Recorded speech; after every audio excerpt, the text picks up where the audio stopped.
السلام علیکم ګرانو دوستانو، هیله لرم چې جوړ و روغ به یاست. وروسته د ډېر عمره سره علم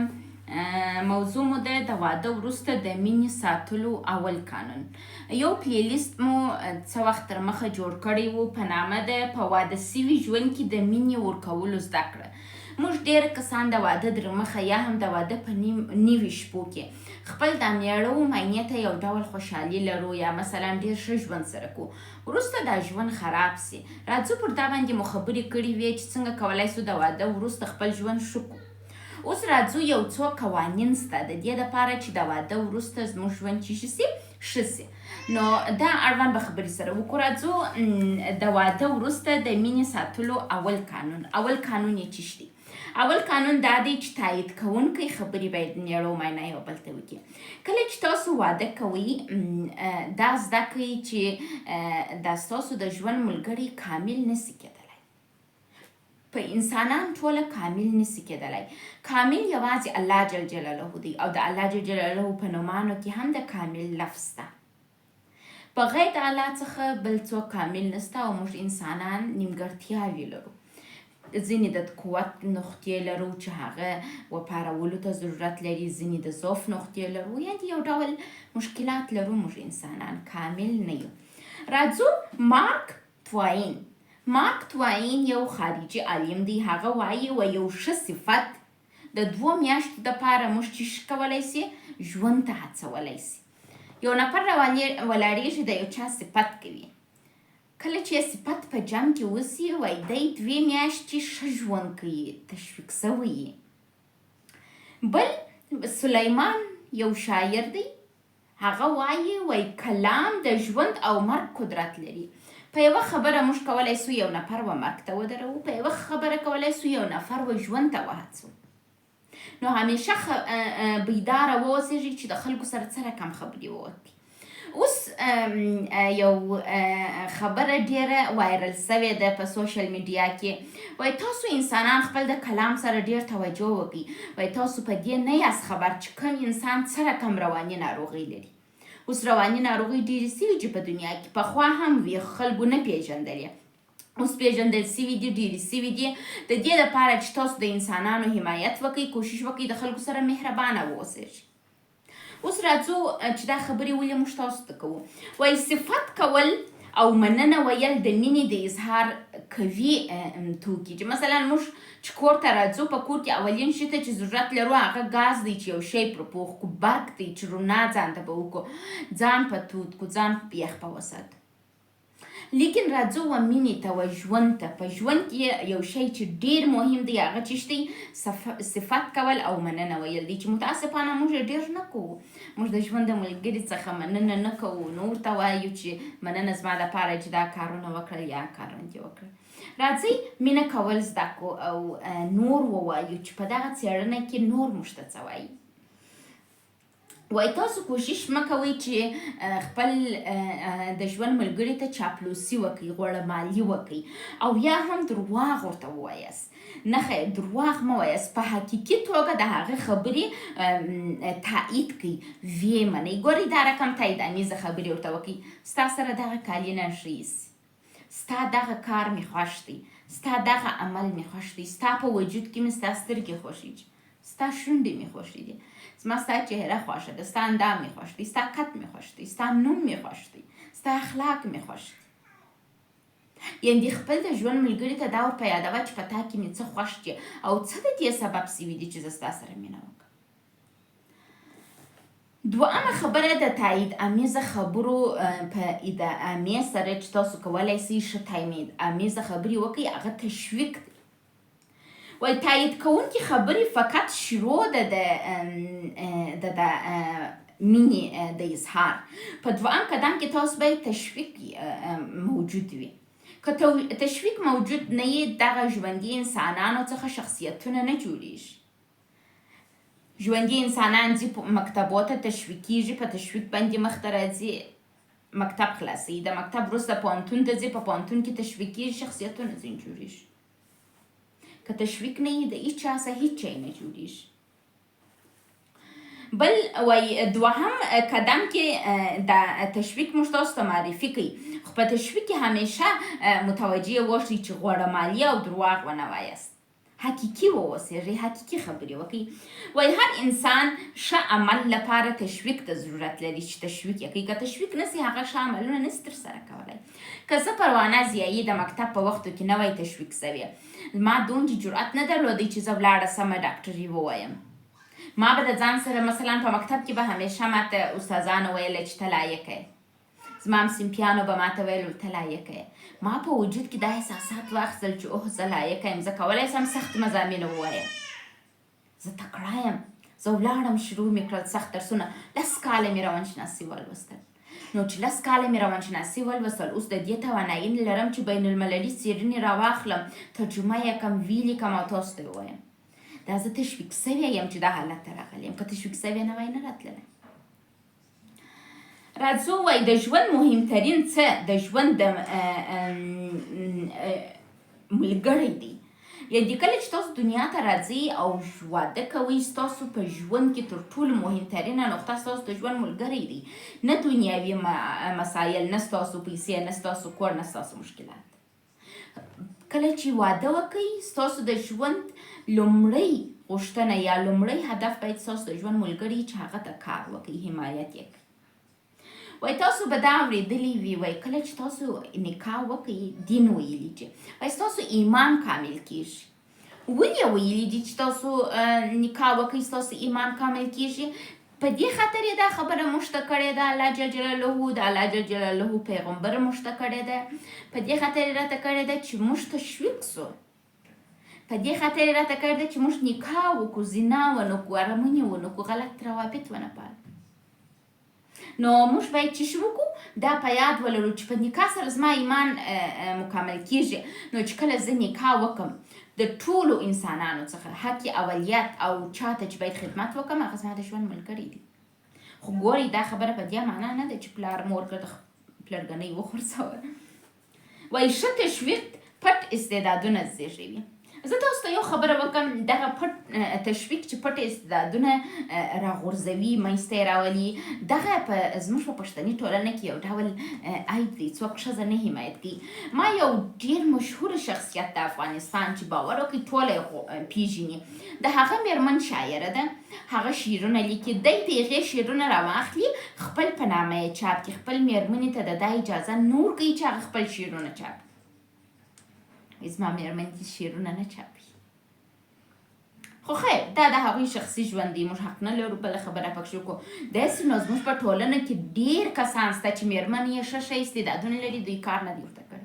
حتی د دوی د میرمنې ښه غاړې زده چې غاړې جوړې کړي دوی ورته وایي یا مزدورۍ مه کوه غاړه مه خرڅوه زه په تا کار نه کوم ولې نه پکوې پرېږده چې غاړه یې زده ده چې غاړه روغه کړي خرڅه یې کړي پټو یې زده دی پټو روغ کړي خرڅ یې کړي د خپل میرمنې استعدادونه یا هم خپل د میړه استعدادونه مه ځپئ که په هره بخش کې هغه استعداد لري تاسو کوشش ورسره وکړئ چې مخته تګ وکړي وایي تشویق او همدردي وایي د ژوند د ملګري د سترګو تاسو وده دنیا ته وګورئ دلته د دغه موضوع دا رقم دی وایي کله چې تاسو تشویق کوئ یا همدردي خپل د ژوند د ملګري سره کوئ داسې ورسره وکړئ چې دا دنیا ته د ده د سترګو وګورئ داسې نه چې ته خپل د سترګو ورته ګورې ته غواړې ستا میړه خان سي نو میړه ته وایې چې ته باید ډېر زحمت وکړې چې ته خان سي نه ته غواړې د میرمنې په توسط پیسې وګټې نو هغې ته وایې چې غاړې جوړې کړه نه بلکې د تشویق هدف دا دی خپل د میرمنې یا خپل د میړه د سترګو به دنیا ته وګوره هغه غواړي غاړې جوړې کړي په غاړه کې استعداد لري ته ورته وایې ولا ته داسې ښه نقشې جوړوې میړه چې په دفتر کې کار کوي ولا ته ښه کارمند یې منظم ځې منظم راځې زه ستا سره راضي یم دا ستاسو تشویق باید دا رقم نه وي چې پر هغه باندې یو فشار راولي مثلا هغه یو لیکوال دی غواړي یو کتاب نوشته کړي ته ورته وایي کتاب کله خلاصیږي دې ته تشویق موږ نه وایو دې ته یو ډول د ژوند په کارو کې مداخله وایو یا هم زورول وایو بله خبره د تشویق وروسته چې ده چې تاسو کولی سئ خپل مشترک ژوند ډېر په ښایسته کړئ هغه مینه ورکوونکې خبرې دي چې تاسو مېړه میینه یو د بل سره داسې خبرې وکړئ لکه یو بل ته چې مینه واقعا توګه مینه ورکړئ بعض وخت موږ کوشش کوو خپل د ژوند ملګري ته مینه ورکړو خو په حقیقي توګه یې نسو ورکولی نو تاسو کوشش وکړئ خپل د ژوند ملګري ته په مینه ورکولو کې دا خبرې زده کړئ څه رقم خبرې باید هغه ته وکړئ چې هغه د مینې احساس وکړي چې ته مینه ورسره لرې وایي زموږ د خبرو کولو طریقه ډېره مهمه ده چې خپل د ژوند د ملګري سره باید څه رقم خبرې وکړو بعضې کسان په جدي لهجه مینه ورکوي هغه یې د ژوند ملګري نه حس کوي نه اخلي تاسو کوشش وکړئ چې په داسې طریقه مینه ورکړئ چې هغه تاسو تشویق سي تاسو ته راسي وای کله چې یو نفر په ژوند مشترک ژوند کې غوسه سي جنګ کوي بدې خبرې کوي دا بل نفر چې میانه روي ورسره وکړي هغه چې کښته سي هغه چې نرمه لهجه عملي کړي بعض وخت یو نفر ته درد ورځي غواړي غوسه ووایي ګوره موږ په افغانانو کې ما ډېر دا خبره اورېدلې ده وایي په غوسه کې انسانان خپل حقیقي خبرې کوي نه دا خبره غلطه ده کله چې انسان غوسه سي په اصل کې هغه خبرې کوي چې دی نه غواړي وکړي چې مناسبې نه دي یعنې د اعصابو هغه سیسټم یې سره واوړي هغه چې هر شی وایي یعنې چټیات یې وویل ته نرمه لهجه غواړه که ته ورته وایې چې اوکې وروکې ما چې دا دوهمه نکاح وکړل ما ډېر کوشش وکړی چې دا نکاح وساتم ډېر کوشش مې وکړی باور وکړئ دغه زما چې دوهمه نکاح وکړه پر ما دا میړه ډېر ګران و دومره راباندې ګران و چې ما خپل بدن غوښې پر پیرزاوې خو هغه پر ما هیڅ شی نه وپیرزه ما پر هغه هر شی پیرزاوه د هغه پر ما هیڅ شی نه وپیرزه ما د دغه سمت ته ډېر حرکت وکړی ده زما سمت ته حرکت نه کوي مغروره یو رقم مغروره شخصیت یې درلود ما ته یې ارزښت نه راکوي ما ته یې د یو لیونۍ احمقې په سترګه کتل ژوند باید دا رقم نه وي حتی که ستاسو مېرمن احمقه یې بې عقله یې بیا هم ته د انسان یې په سترګه ورته وګوره په مینه ورته وګوره په مینه خبرې ورسره وکړه په مینه کې بدې خبرې وایي هېرېږي کله چې موږ پر یو چا عاشق یو هغه موږ ته غوسه هم سي غوسه یې موږ جدي نه نیسو ځکه چې هغه ډېر راته ګران دا همیشه په یاد ولرئ که یو څوک پر تاسو ګران وي د هغه بده خبره هم تحمل کړئ داسې نه ده چې تاسو د هغه ښو خبرو په تمه یاست وایي هېڅوک کامل نه دی او کوشش وکړئ وایي یو بل وبخښئ او کله چې مو یو څوک وبخښئ بیا یې نو ګذشته پرېږدئ بیا یې هر ګړی مور پرې ورکوئ دا زما په دوهمه نکاح کې زما خاوند ډېر اشتباهات وکړه ما به وبخښئ اخر د زما د بخښي څخه سوء استفاده شروع کړل فکر یې وکړئ چې دا احمقه ده زما په بدو نه پوهېږي زما سره به مخامخ داسې و لکه شیر و شکر زما تر شا بیا زما غیبت زما کورنۍ ته کوي دا خو کار نه دی نه بله خبره چې د تایید کوونکې خبرې د دې دپاره چې موږ تاسو ته تایید کوونکې خبرې در وښیو بعضې مطالب مو درته وویله لکه تشویق کول مو در زده کړئ مینه ورکوونکې خبرې مو در زده کړئ اوس راځو درېیم خبرې ته میانه روي ده میړه و مینه یو د بل سره باید په میانه روي توګه ژوند وکړي حضرت محمد سلام هم موږ ته ویلي دي وایي تاسو مه ډېر اسراف کوئ مه ډېر خسیستوب کوئ میانه روي واوسېږئ په ژوند کې هم راځئ میانه روي زده کړو وایي خپل د ژوند ملګري باندې امر مه کوئ تاسو د هغه مور یا پلار نه یاست بلکې یو د بل سره برابر یاست دواړه مشران یاست یو څوک چې میړه کوي یو څوک چې مینه کوي یو ښځه چې تر حیضه پورې رسېدلي یو هلک چې تر مردادنګۍ پورې رسېدلی او دا ته رسېدلی چې جنسي رابطه وساتي او دوی واده وکړي نو نور خو ماشوم نه یو کس یې ځان ته یو طریقه د ژوند جوړ کړه یو شخصیت ځان ته جوړ کړه یو داسې څه جوړ کړه چې په دا ژوند کې ته د یو غټ نفر په حیث ژوند وکړې یو بل ته کار وکړئ یو بل حمایت کوي امرونه یو پر بل مه کوئ میانه روي خپله کوي دا رقم ستاسو ژوند ډېر پرمخ ځي او مینه به یو بل ته ورکوئ ویلیام جیمز یو نړیوال تکړه روانشناس او څېړونکی کس دی وایي د انسان ژورترین غوښتنه په ژوند کې قدرداني ده چې یو څوک ستا قدرداني وکړي یو څوک تا ته ووایي تا عجبه شخصیت یې، ته عجبه پر ما ګران یې، ته عجبه تکړه یې. دغه ته انسان ضرورت لري. موږ چې کله واده وکړو دا هیرو چې دا زموږ د ژوند ملګري وکړدنۍ ته ضرورت لري، و محبت امیزه خبرې ته ضرورت لري، تشویق ته ضرورت لري، تایید امیزه خبرې ته ضرورت لري. دا باید هیر نه کړو، یو بل ته کار وکړو. کله چې موږ یو ګلدان کور ته راوړو، ګلدان ته اوبه ورکوو، پالو یا که چیرې هغه خراب سي، ځو د باغوان څخه مشوره اخلو چې دا ګل څنګه وساتم. ګل ته وعل نه ورکوو، په وعلو خو ګل نه سمیږي. انسان هم دغسې دی، یو بل ته په مسلسل توګه مینه ورکړئ. که تاسو یو بل ته مینه ورکول، تایید امیزه خبرې مو کولی، یو بل مو تشویق کوئ، یو بل ته مو مینه ورکول، باور وکړئ دا ژوند نه خرابېږي، مینه وده کوي. دغه زما په دویمه نکاح کې به ما د ژوند ملګري ته ډېره مینه ورکول، ما پر هغه ډېر باور کوئ. که څه هم به پوهېدلم به دروغ بې راته ویل، بیا به ما ورته ویل چې اوکې، تایید امیزه خبرې مې ورسره کولې، شور سره روانه وم. اخر ته پر ما باندې د دوند یو خرې فکر وکړئ. کله چې ما د ژوند د جلا کېدو خبره وکړل، دی راولاړ سو، دا خبره یې داسې وکړل، دا د دې کورنۍ زما په مقابل کې ودرول، دا زما سره هېڅ مشکل نه لري. زه په ډېر ښه توګه د ده سره مخ ته ولاړم، لیکن دی زما و طرف ته نه راتلی. زه په دې مطمئنه یم چې نن د هغه ډېره زارمان یم. کله چې اوبه واخیستئ و زک ته لاس اچوئ، د هر چا څخه یې مدد واخیستئ چې دا را پخلا کړي، نو بیا خو پخلا کېدل نشته. تا په ما کې زړه خوړین کړئ، نو خو درڅه جلا سول، مثلا دې نه غواړم. کوشش وکړئ مخکې له دې چې ستاسو مېرمن یا ستاسو میره تاسو وغورځوئ، تاسو هغه خپل په زړه پورې ونیسئ. وای ډیر کلونه یو ځای تیرول د مینې ثبوت نه دی. وای بعضې وخت یو انسانانو 40 کاله سره تیر کړي، خو بیا هم دوی مینه نه سره لري. خو بعضې انسانان بیا یوه میاشت یې د واده تیره سوي، میړه یې مړ سي، ماینه یې پر نامه کښېني، یا یې ماینه مړه سي، میړه یې پر نامه کښېني، بیا د دنیا څخه لاس واخلي. بعضې انسانان په 40 کاله یو بل ته ښه مینه نسي ورکولی، خو بعضې انسانان په یوه میاشت کې دومره مینه ورکړي چې هغه یې په نامه کښېني. مینه ورکول زده کړئ.